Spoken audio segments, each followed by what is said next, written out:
training here at the Crossroads. Really doing a part 2 from last Sunday, and I was dealing with controlling the narrative. If you haven't seen part 1, I'll do a little recap and where I am and what we do here.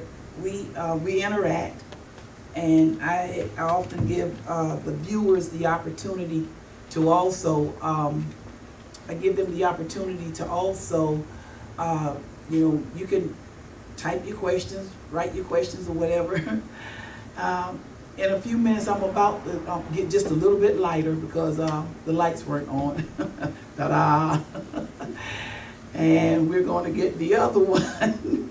It's all right. It's all right. But as I was saying, I give you the opportunity to either ask questions, put your comments in the comment section.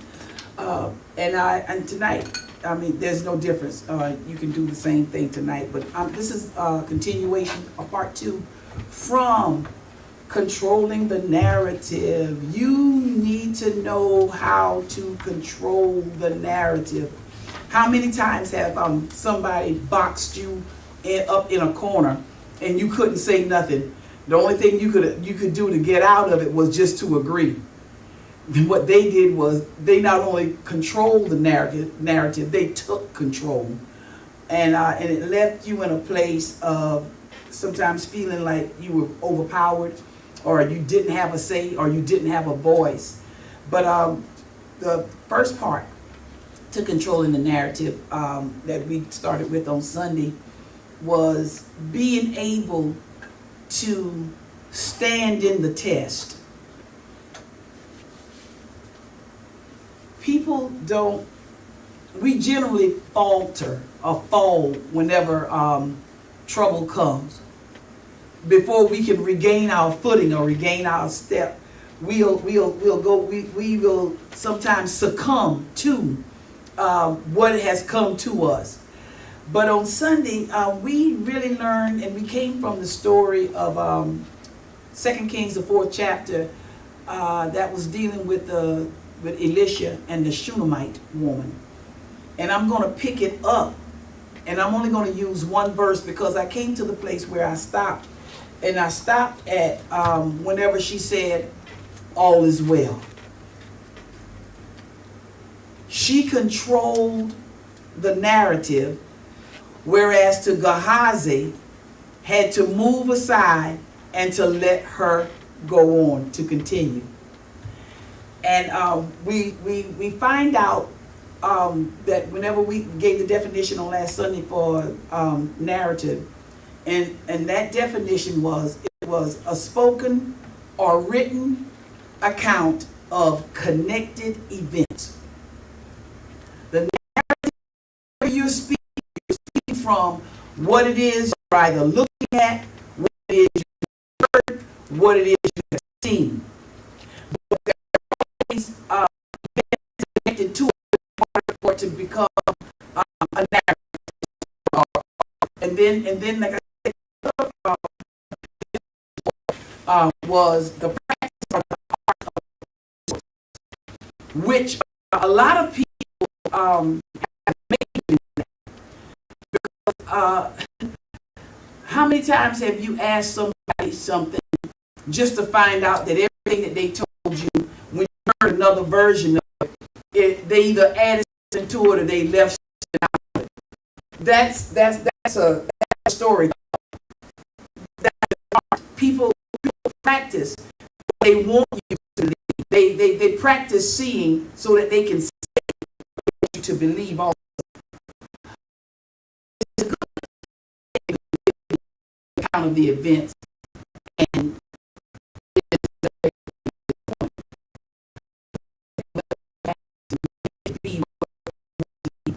in order for it to in order for someone another person.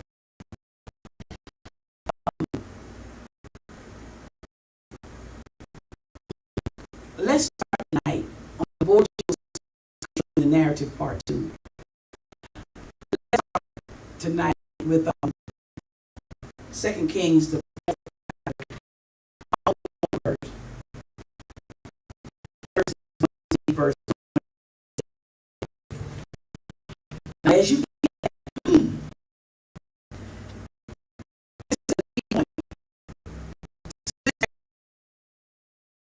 that are so jealous, and those that are still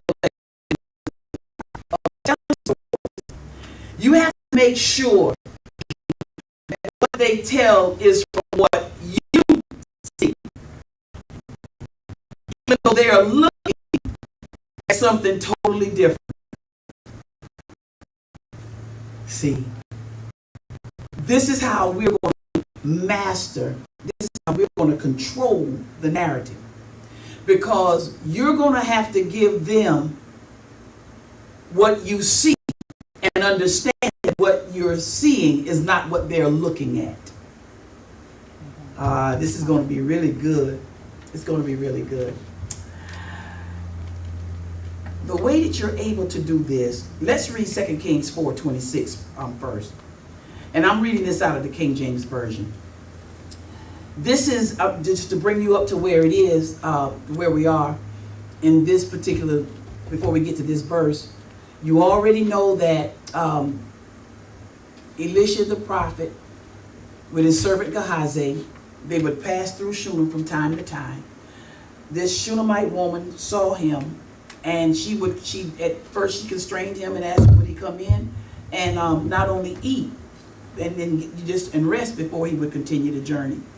He did that, and she'd ask her husband. She said, "I perceive that this is a man, a holy man of God." She said, "Can we just make him a little, bed and table and candle, and so whenever he comes through, he'll have a place to stop and rest, eat." The husband agreed because of the nicety, because of the goodness. And see, this is what the word tells us. See, it said, "Whatsoever ye would that men should do unto you, it told you to do ye also unto them." How many of us today literally look at anybody, not just, you can be kind to who you know. You can extend to who you love. But when does it come? That this word is talking about, it goes beyond someone you know. It goes beyond someone you see every day. It goes beyond someone you love. It goes beyond your friend circle. It goes beyond. And a lot of people, especially with the way things are today, people don't want to be bothered with people because, what's the first thing they're going to say? You don't know who they are. You don't know who, you can't trust people. You don't know what they'll do. Da da da da. But can you trust the God in you for the people that you don't know? See, emotions are real and fear is real. Emotions comes from your fear. However, you receive fear. Fear, that's what it said. It already told us that God did not give us the spirit of fear. So you being spirit, and see, that's what life is. Life is spiritual. So you being spirit, you can receive spirits, and you do. And whenever, just like you receive the spirit of fear, you have to release the spirit of fear. We'll get into that because I really want to deal with the verse prior to that verse in being able to control the narrative. So what had happened was they did that, and Elisha wanted to know. He was talking to Gehazi. He said, "You know what? She's been so good. She's been so kind." He said, I wonder what is it that we can do? What is it that she would like? What is it that I can do to show, that, my kindness, my gratitude, my thankfulness. So he had Elisha to call her. She came to the door, stood in the door. He asked her, what is it that I can do for you? Do you want me to speak to the king on your behalf? What is it? She told him, she said, "No, I don't need anything." She said, I'm here. I'm amongst my family. I'm well. I have everything. Nothing. Isn't that something whenever you are in a position of no lack and no want, and yet somebody still wants to bestow a blessing on you? Do you have room enough to receive? A lot of people you would probably know, if they knew that they were able to get something for nothing or something free, man, they'll start calling out stuff just like that. And 10 times out of 10, the things that they're calling out will be a much greater thing that they're asking for than what it was they gave. So see, we need to learn how to give our best, because we always want the best. We need to learn how to give our best up front, upright. Give it the best. But when she said nothing, and she was dismissed, but Elisha didn't stop.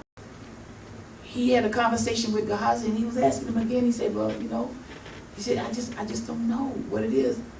Gehazi says, well, her husband is old, and she don't have any children. So Elisha said, I know. Tell her to come back. She came, stood in the door. You know the story. He says, about the time of life. This season, about the time of life, he said that you will have a son. And it happened just as he said. Then it came one day, as the story goes on, that the son was out in the field with the father, got a heat stroke. The father had some of the men to take him back in, take him to his mother. His mother got him, stayed with him, and that day he died in his mother's arm. And she took him and she laid him on the prophet's bed. Saddled up, told her husband she had to go to the prophet to go see him. And he wanted to know why, and she said, trust me.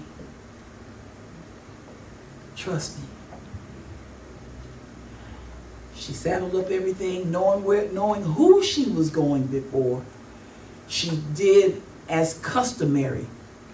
She took something. She did not go empty-handed. She took things to the prophet. She loaded up the donkey, and she took some. She took some food. She took some stuff, and she told the servant that was going with her. She said, let's giddy up. Basically, let's giddy up. She said, I'll let you know if you're going too fast. I'll let you know if you have to stop. So now it picks up to where we're going to start this session tonight. Elisha looks and he sees her coming a way off. And he tells Gehazi, he says, 2 Kings 4:26, he says, run now. See, he said, I pray thee. He said, to meet her and say unto her, is it well with you? Is it well with your husband? Is it well with the child? And she answered, it is well. We love to say all is well. So that lets me know that she heard, she saw, and then gave response. Y'all ready for this? She gave the response to her end. It's okay. She gave the response. See? We are asked questions. We hear, we see, and we give the response either to what they're looking at. But when you control the narrative, you give the response to your end. What you see. Now, with that being said, to control the narrative, you have to have first thing you have to have, okay, I got on the board here, knowing. Every last one of us operate today, this day right here, we did what we knew. If you went to work, you already knew what your job consisted of, so you did your job. Okay? If you got inside a car, you knew how to drive it. You knew everything concerning the shift, the crank, everything, the gas pedal, the brakes. You were able to operate it because you knew how that car operated, right? So you can just think on that level. I said it that way for you to be able just to think on that level to understand what the knowing is. A lot of us sometimes operate from what we know, and what we know is not what we really operate from. Because if what we know we don't appreciate, we don't like, we don't agree with, then we do the opposite of what we know. But we still know. So this particular knowing here on tonight, this is a knowledge that you're going to have. You have to have this knowledge in order to be able to control the narrative. Anybody that has ever taken over the conversation and led you in conversation, they had the knowledge of knowing. And they led you. You were led by their knowledge into knowing and to doing and to being in a place where they wanted you to be. Okay? But you have to have a voice. You have to have a voice to control the narrative. And you say everybody speaks. That's true.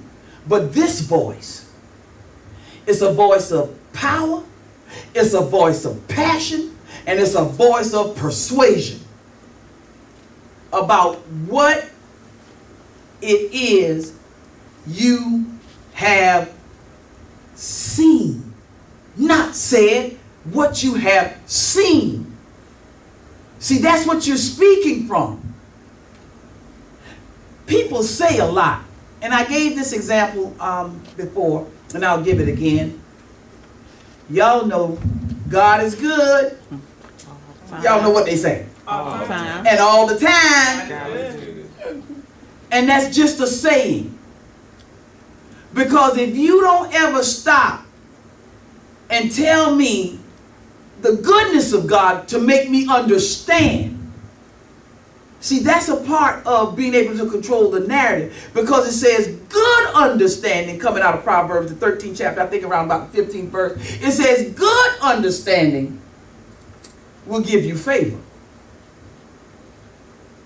And how many times have somebody said something to you and you really just didn't really care about it, but you brush it off and you say, I understand. Without getting the understanding.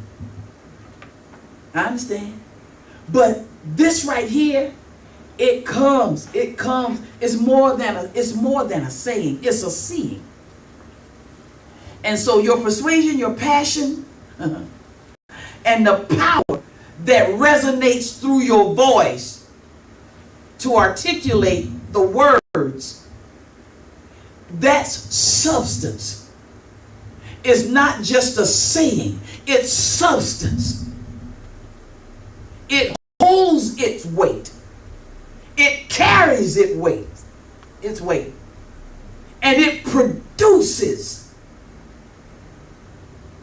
Have you ever been so sure of what it is that you have said that comes from the knowing? Have you ever been so sure that even whenever you was talking and you were saying what it was you were saying, that you were so sure of, it even done something to you, it caused you to move, to be stirred. It caused you to be moved. Ah, that's when you know you got it then.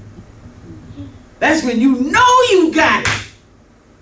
That's when you can stand up and say, I shall not be moved. Yes. That substance that has been transferred into a picture. That's what that substance is. You see what it is that you have said. Right? Nobody can intimidate you whenever you are sure about what it is you see and you stand in what you see. Nobody can intimidate you at all. Now let's talk about the difference in them looking. Let's talk about somebody that's asking you what happened. And we are going to make this personal tonight, okay? Somebody, everybody is in the midst of something right now, I believe. Let's say it like this then. Either you before something getting ready to happen, you're in something that's happening, or you're out of, and you may have just came out of. But there's a difference in these three. In order for us to be able to control the narrative, you cannot, before, during, and afterwards, you cannot allow your emotion to get the best of you. If your emotions start overtaking you, then it's going to take your voice. Trust me when I tell you that. Fear will snatch your esophagus out. And whenever they ask you, you cannot be emotional. Oh, I got something really good. I said there's a difference in the times of testing, whether it's before and after or after the testing. But when the test comes, whenever whatever you're in, let's say it has already, before anything happens, you on top of the world, looking down at creation, having yourself a good time, thinking that you ain't done nothing wrong to make God ashamed, and I'm enjoying the goodness of God now because everything is all right. We first of all don't have the right mentality for tests. You never look at tests coming as a means of promotion or blessings. You always, whenever we go through something, sometimes you think, what did I do? What didn't I do? Who says that you did or didn't do anything? Who says that's not just the fact of the matter how you've been living up until that time? God said, you know what? I'm pleased with that. Let me reward you. But in order for me to give you something, you got to go through something. It's all right. I was talking to a person on this morning, and somebody gave her a word. And the word, that's why you have to be careful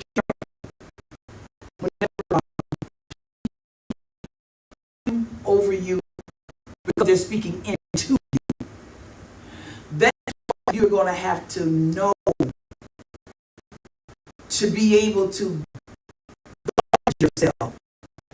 Depending on what it is that's spoken. See, remember how you have a voice. And remember that voice has to have passion, has to have power, and has to be a voice that has persuaded you first. Don't hear what people say and always think that it's doom. Everybody's looking for what kind of word? A good word. Y'all can tell me. Everybody, anytime anybody prophesy to anybody, you want it to be a good prophecy, don't you? You know just what God is thinking, what God is saying about you. God, you want to know that up until now, what's coming, what is coming at you, what they're saying.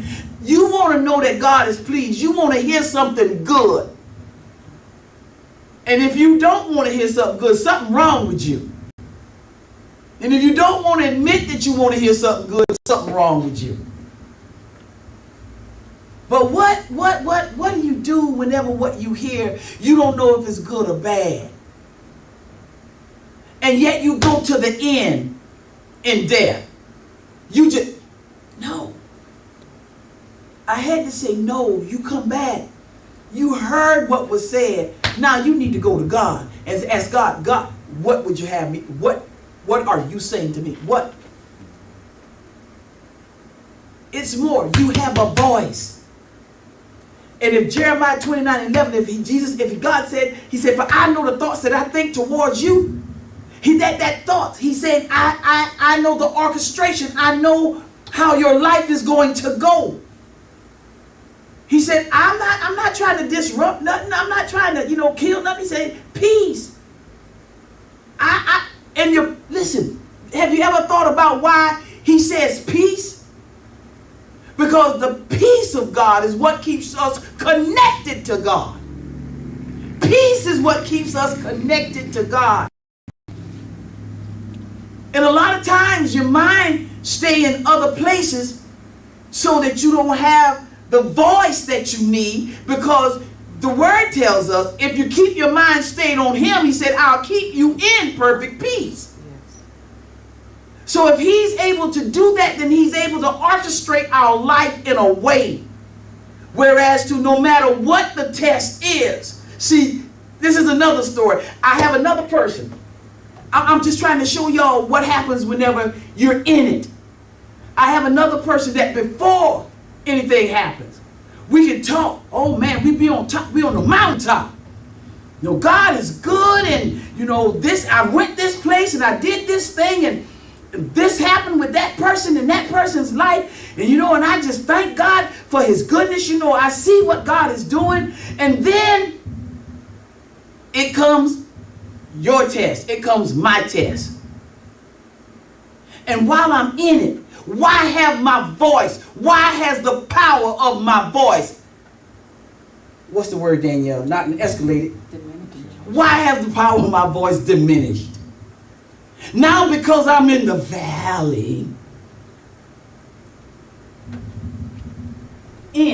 Listen, but 1 Timothy, this is the verse that I said I wanted to go up to the 6th verse.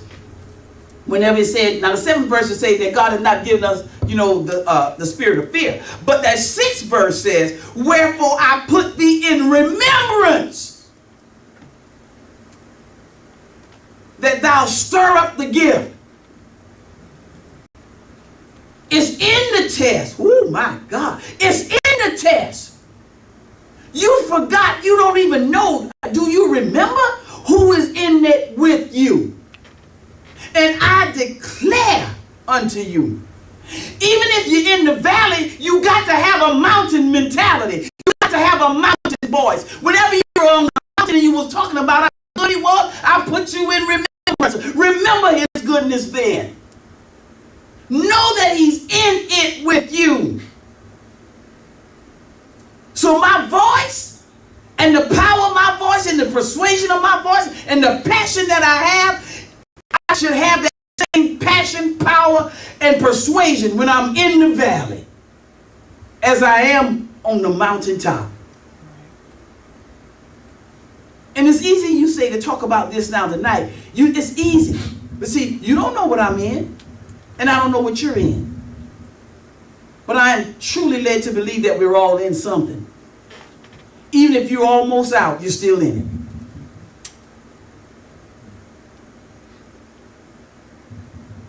But in the valley, that's where you practice.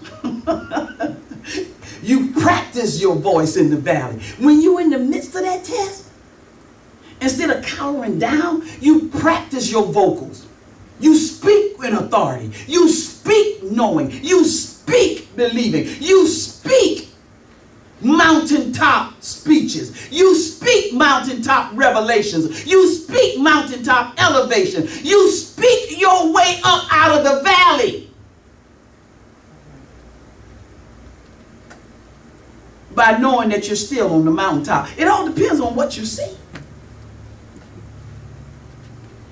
And if you can allow someone to persuade you to see what they're looking at after you have seen where it is you're going and what it is you're about to go into, then you're most miserable. Most miserable. No intimidation. In order to control the narrative, you cannot be intimidated by another person's voice.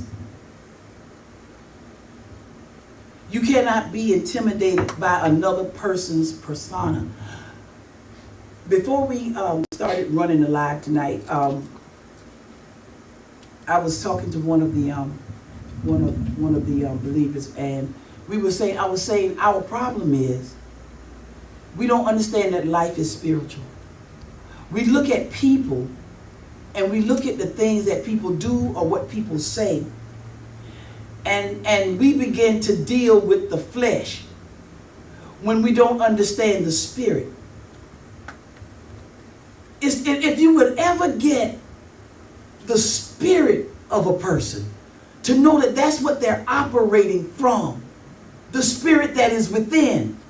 If you could ever get the spirit of a person, then you would understand by the Spirit how you are to deal with that person.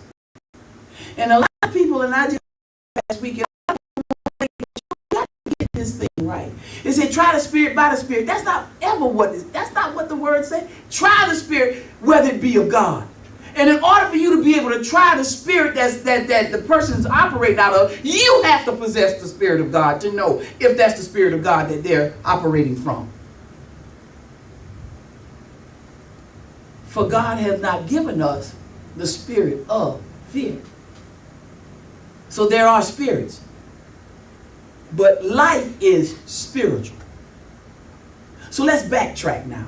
I'm almost done. If I was to go back to the beginning, I would have to say this, number one. Everything starts with sight. Vision to envision. Insight for foresight. It's not like people would have us to believe it's all how you see it. It depends on how you look at it. No. It's what you know. Regardless to how it looks. It's what you know. And if you came to a place and a house just burnt down and somebody else is on the scene, you jump up there, you get up there to it, you know the person whose house it was, and you ask a bystander, what happened?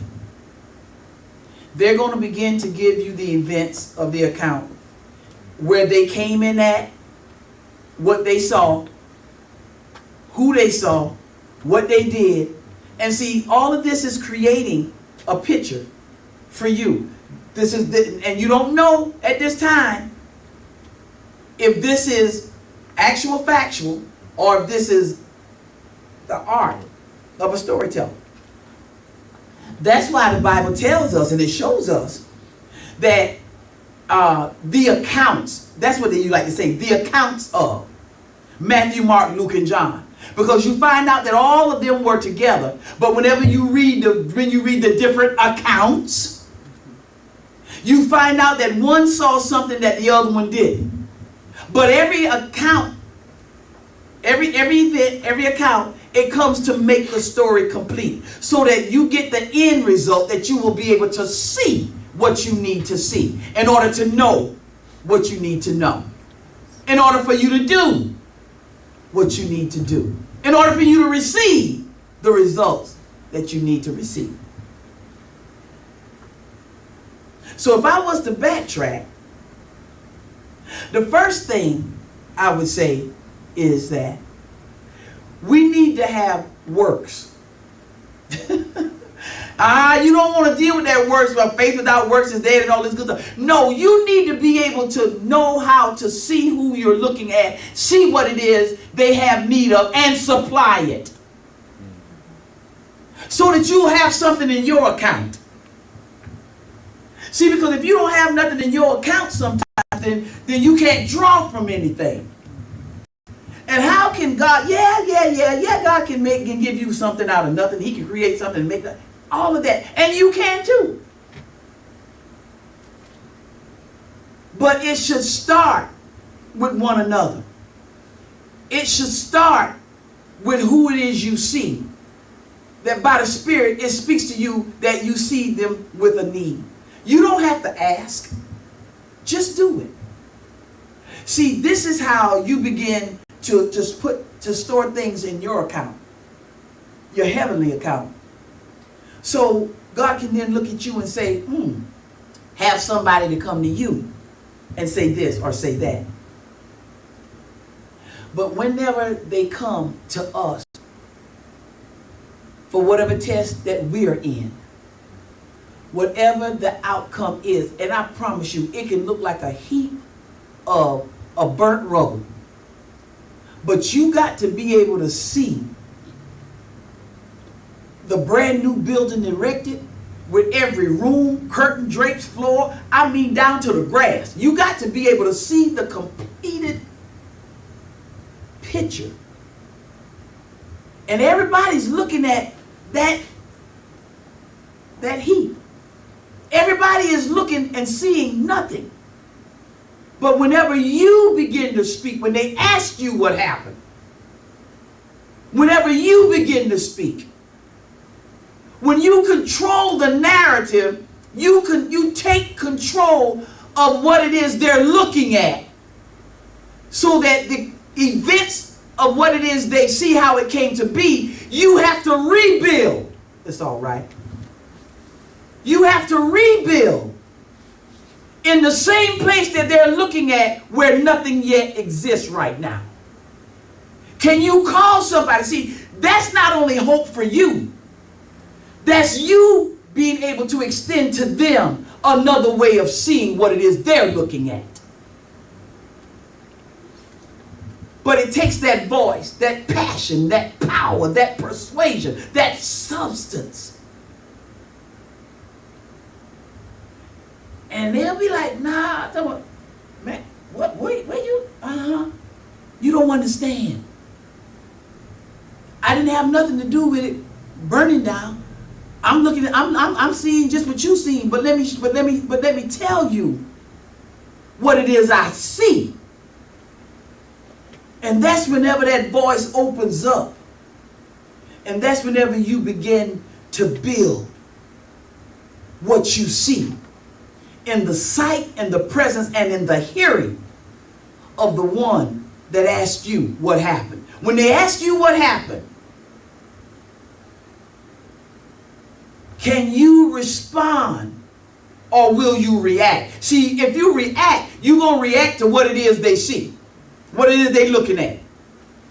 Oh, I wasn't even out. I lost everything. Oh, God.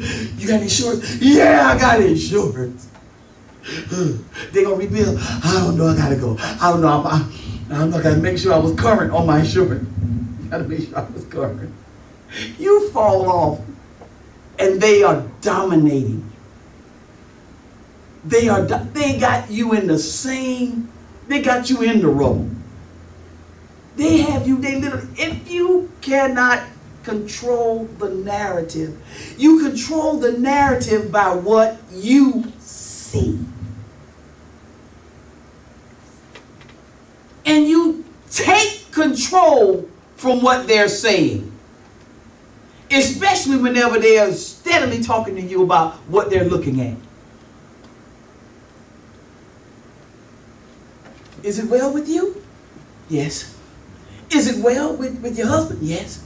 Is it well with your son? My son dead at home on the prophet bed? Yes. Gehazi had to move out the way. And look what Elisha said. See, whenever you know you're in, whenever you know you're in, not only will you be granted safe passage, move out the way so you can go. When she got to him, and he looked at her, he said, she vexed. God hid that from me. He hid it from me. See, God will hide some stuff if you have the right response. You give the right response, and God will hide some stuff. You hear me? But if you react to whatever it is, then you'll find yourself caught up right there still in the same place of what has happened. You'll be in the same place of the occurrence. But if you know how to control the narrative, if you know what it is you see, if you know the end of what it is that this right here is going to yield, if you know what's going to come out of this, if you know how you're going to come out of this in this, if you know how you're going to come out, if you know you're in, all is well. All is well. And then see what you have seen. You have to get to the place that all becomes well. You have to get to the place where there is no fear. You have to get to the place where there is no emotion. You just have to get to the place where you have to get up. There's a giddy up, there's a going in you.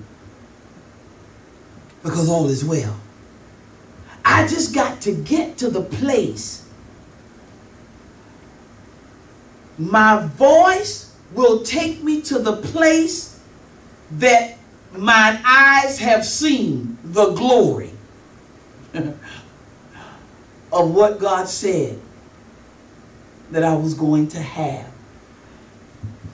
If I can be all right in the test, if you can be all right in the test, it says that you remember all what God has already done. See, we don't like to hold on to what he's already done because we're always looking for greater, right?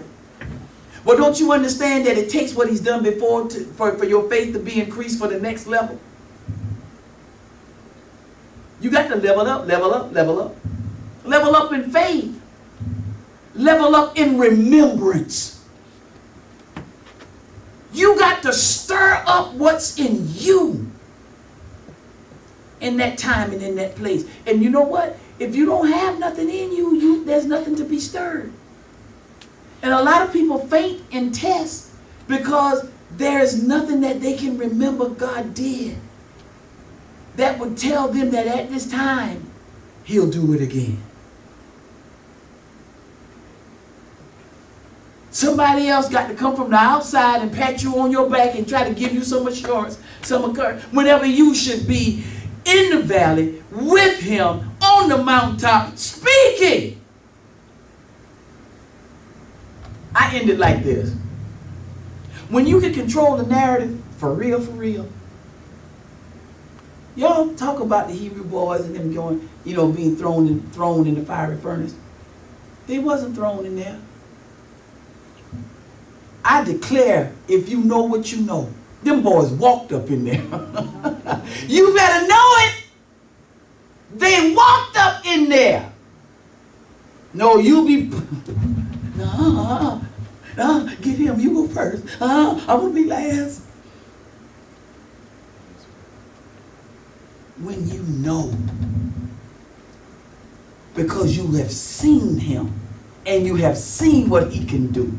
He's done it to you. He's done it for you. You're a part of the knowledge. You have something in you that you remember in every test that increases your faith. That you just say, well, okay, about this time, about the time of life. This is the season I'm in. This is what I'm going through. I'm not staying in it. I see where he's bringing me out. Hey, what's the verse? It said he'll bring you out into a what? Into a what? Wealthy place. So that means that what I'm coming out of, I'm getting more when I get out than I had before I went in. And everybody want the increase, but how many want to take control of the narrative in order to be able to see it, to say it, to have the power to produce it? Be careful how other people speak. Like I say, some things, should be without commentary. And you shouldn't allow nobody to condemn you in places for what you see, especially if they're not able to see because they're looking. And people, persuasion is something else. If you say it and having the substance of seeing it, trust me, and the passion concerning it, people will start saying, yeah, I can see that too. Can you give sight to the blind? Can you give sight to the blind? A lot of people looking at your situation today, but they don't see what you see. They don't see what you see. They don't see you where you have seen yourself. And yet all they look at is the only thing they can talk about. Control the narrative. If they ever come to you and they ask you anything, speak from your end. Speak from your end. Speak from the end of it. Respond from your end. Take them to your end.